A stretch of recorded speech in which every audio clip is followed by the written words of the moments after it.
저는 이제 국가 단위에서 제가 책임을 지는 게 맞다고 생각해요. 그래서 정부에서 이걸 주관을 좀 하도록 하겠습니다.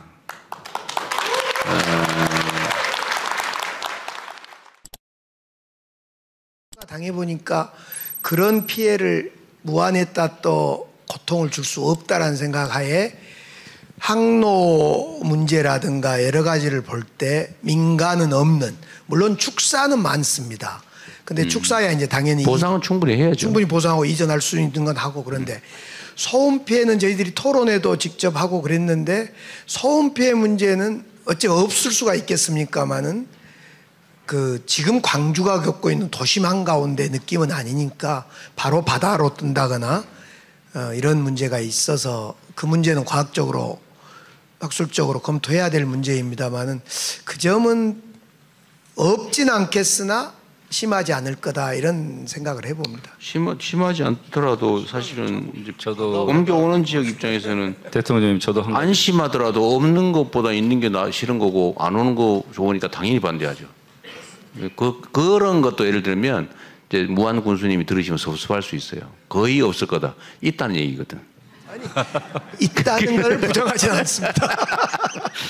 어쨌든 말씀하십시오. 예. 저한테 자꾸 이제 광주 편만 든다 하니까 정말 말하기가 어려워요. 저는 객관적으로 말을 하는데 광주 편만 든다고. 객관적이지 않아요. 당사자예요. 그런데 예를 들면은 광주 이제 시에 있는 위치하고 비교해 보면은 무안읍은 8km거든요. 8km 떨어져 있는데 광주로 말하면 진월동 송도의 소음이 피해다 이렇게 나와 있고, 청계변은 10km. 그러면은 아까 저 대학교 송화철 총장님 거기 청계는 남평읍 정도에 떨어져 있는 거리. 그래서 광주 분들한테 이해를 구하기 남평읍. 네, 그래서 소음 피해가 사실은 그렇게 크지는 않습니다. 그런데 문제는 남평읍 주민이 있어요? 어디? 좀 시끄러워요. 어때요? 예?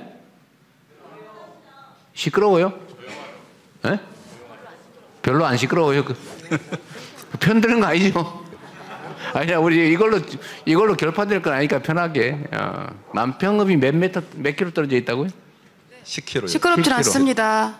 10km. 남평읍은 괜찮다. 아까 또 예를 10km. 8km 했던데 8km. 무안읍은 8km 떨어져 있는 아니, 광주 진월동. 광주시는 그럼 8km면 어디쯤에 해당돼요? 진월동입니다. 그게. 진월동 주민 있으세요? 진월 어떠세요, 저? 진월동 주민입니다. 잘 안 들립니다. 진월동은 안 들린다. 맞아요? 저 뒤에도 손 드시면 겠는데 진월동 주민. 진월동에서 비행기 소리 잘 안 들립니다. 잘 안 들린다는 네. 들린다는 얘기인데? 거의 안 들립니다. 거의 또 들린다는 얘기지. 안 들립니다. 안 들립니다. 이거 확실히 광주 주민들이라서 약간 들린다는 얘기 같아요, 보니까. 저 뒤에 아까 진월동은 어떠세요? 진월동로 동해 거리에 따라 다르겠죠. 좀 어떠세요?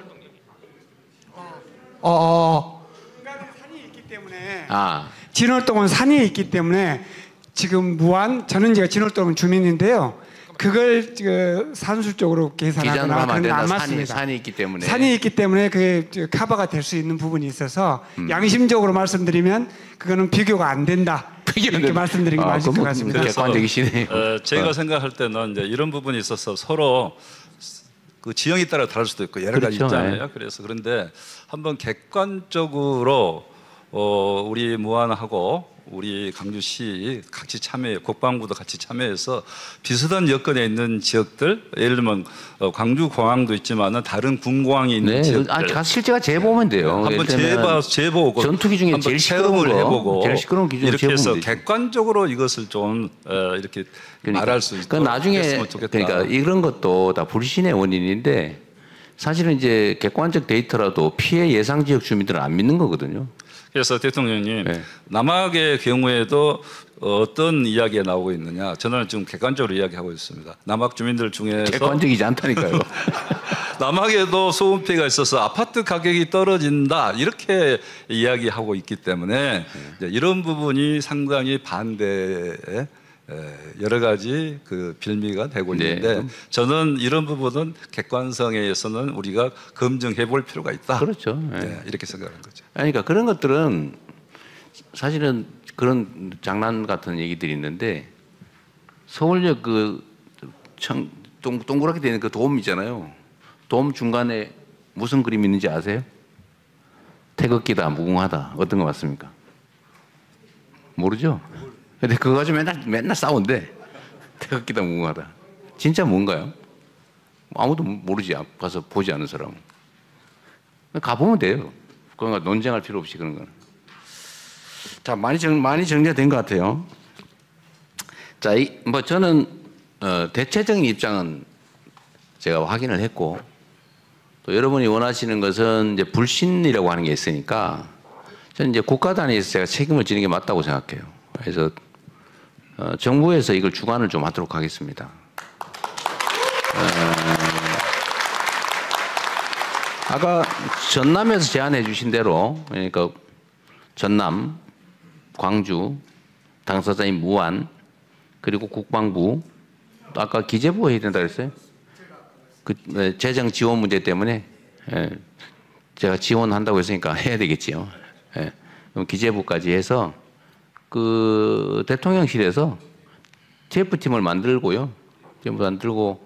최대한 빨리 속도 있게 실제 조사도 좀 하고 이 주민들도 좀 참여시키든지 외부 전문가도 좀 하고 해가지고 TF팀을 만들도록 하시고요. 대통령이 국토부도 민간공항 문제도 같이 그리고 국토부도 같이 하라고 하시죠. 국토부까지 그러면 6자 TF를 구성하고 이걸 대통령실에 누가 관할을 해야지 그럼?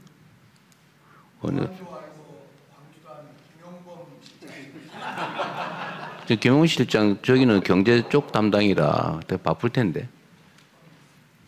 어쨌든 그 나중에 안보실도 잘 안 어울리는데. 어쨌든 그 나중에 논의해서 가장 효율적이고 빠른 집행력을 갖도록 하도록 하고, TF팀을 만들고 정부에서 어떤 쟁점은 대충 나온 거예요. 이 피해가 어느 정도냐, 어느 지역 지역에 피해를 입냐, 그리고 광주가 지원하겠다고 하는데 제가 보기엔 1조 원은 사실은 안 남을 것 같은데 보니까 그러니까 자꾸 안 믿는 거예요. 내가 보니까. 그러니까 무안에 실현 가능한 지원, 광주의 지원 방안, 그리고 사실 전남도 입장에서도요.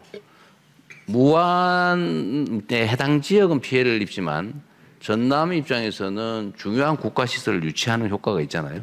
전남도 조금 책임지세요. 예, 대통령님 말씀대로 전남도 예를 들면은 무안의 어떤 국가적 사업을 시행할 때는 항상 지방비 부담이 따르잖아요. 그 지방비 부담은 도 부담이지 강주시 부담이 아니거든요. 예. 우리가 부담합니다. 예, 조금. 예. 이게 아니만큼 무안군을 위무하기 위한. 예, 그 뭐 문제 해결이 된다 하면은 과감히 저도 부담하겠습니다. 그러니까 전남도 하고 정부도 어쨌든 제가 재정 지원이 가능하게 하는 법은 제가 만든 거예요. 제가 이게 대구 공항 문제도 있고 이게 도저히 해결이 안 될 것 같아서 정부가 지원을 좀 해야 좀 가능성이 열리겠더라고요. 그래서 제가 지시해서 만든 입법인데 어쨌든 정부가 재정 부담을 일부 하는 것도 넣어서 그걸 하고요. 그다음 담보 방법을 잘 만들어야 될 것 같아요. 이제 못 믿거든요. 그래서 정부 당국자 입장이 바뀌면 또 제가 또 마음이 변할지도 모르잖아요. 이제 이렇게 하면 안 되니까 SPC 구성할 때 그 우선 처분 이익 취득권을 무안군이 갖는 걸로 이렇게 하면 되죠. 원래 그렇게 하는 거예요. 이걸 제가 SPC 전문이잖아요. 대장동. 내가 뭘 해먹는 전문이 아니고. 그래서 거기는 처분 권한을 그쪽이 우선권을 갖는 걸로 뭐 이런 식으로 설계하면 돼요. 그렇게 하고 최대한 속도를 좀 내서 시행하는 걸로 그렇게 합시다. 일단 요거까지 오늘 요 문제는 요렇게까지 정리하고 넘어가죠.